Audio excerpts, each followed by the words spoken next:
You would have seen the news over the weekend that Barry Hendricks has now been named as the new president of SASCOC after a tumultuous year for the umbrella sports body begins to wind down.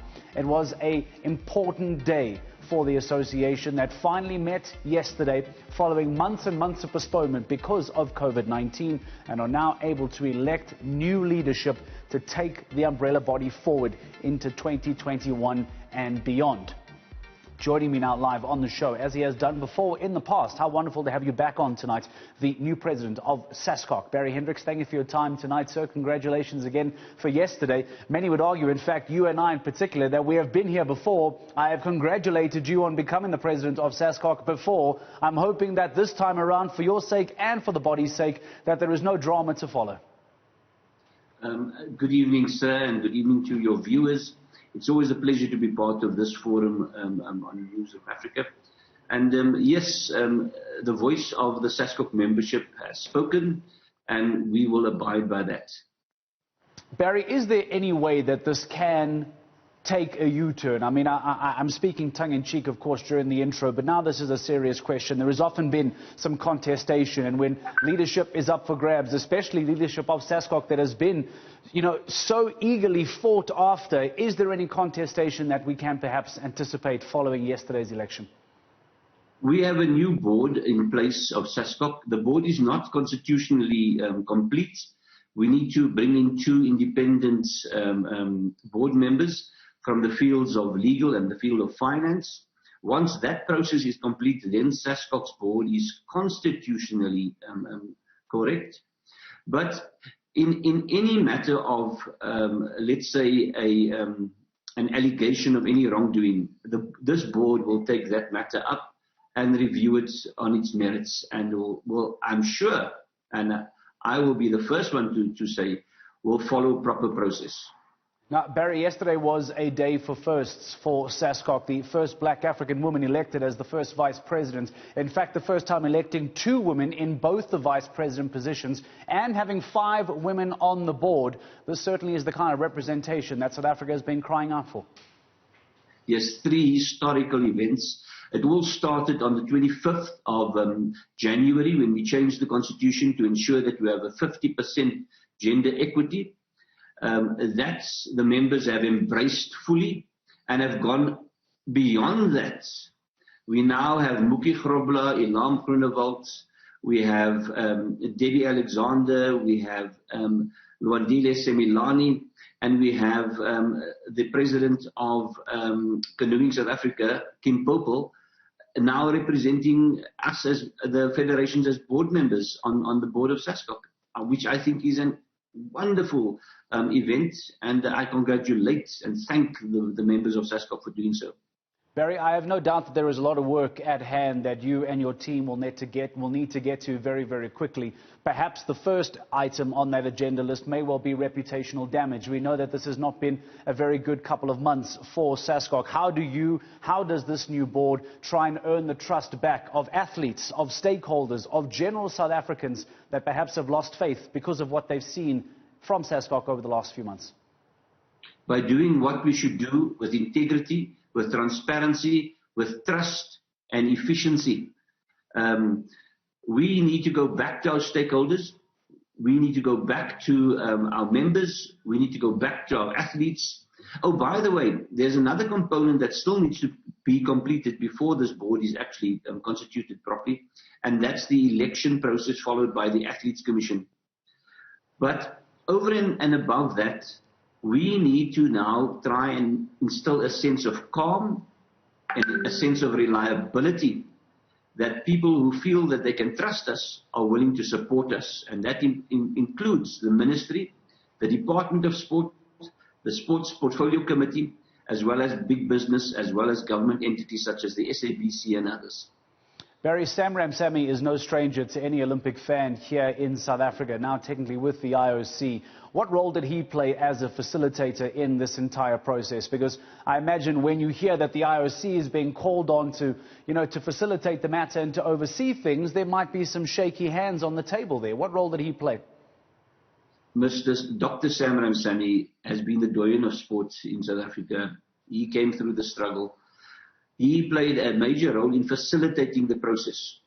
But he will be the first one to say that he was not the only element that made this elective and nomination process a success, because it depended on a audit firm, it depended on a nominations committee, it depended on an independent electoral company, and an independent appeals commission.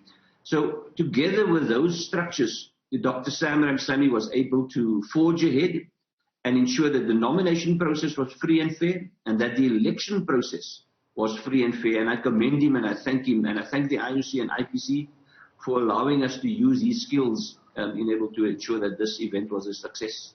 Barry, as we head into 2021, a very big year for the entire world as we welcome the newly postponed Tokyo Olympics to take place later this year.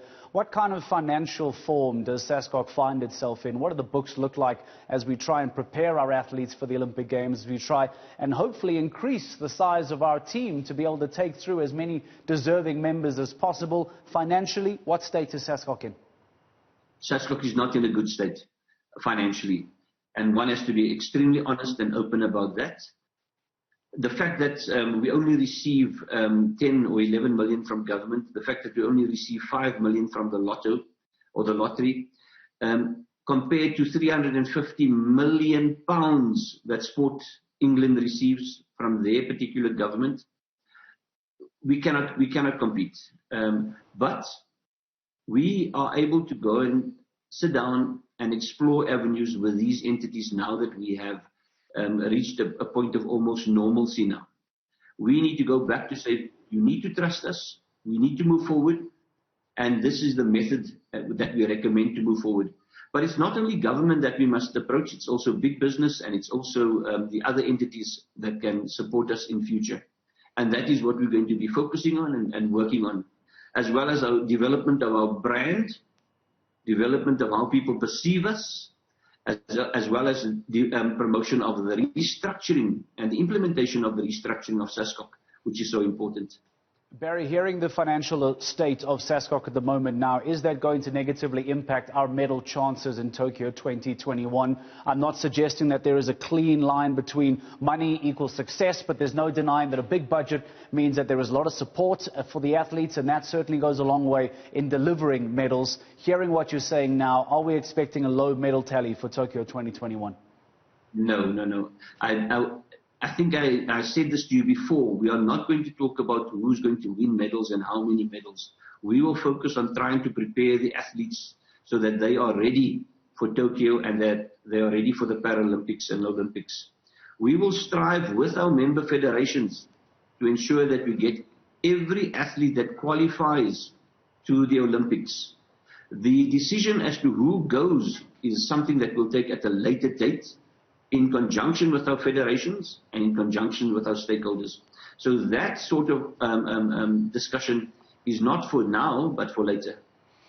Barry, you speak about medals. Caster Semenya is a guaranteed medal every time she steps foot on the track. She, perhaps much like SASCOC, has had a very difficult 2020.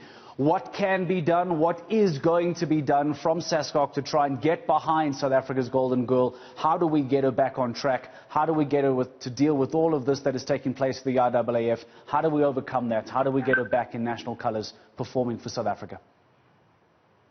First of all, we respect the decisions taken by CAS. But we will work with Athletics South Africa, we will work with the department, and we will work with our federations to try and resolve the issue to the best of our ability, if I can say that. It does not mean that Caster cannot go to the Olympics. I think we are prepared for those eventualities. But the first prize for us is, if we can get it right, that she can go there to attend and compete in her best possible events. But again, this board is new in it, and we will work together as a board to try and resolve those particular matters.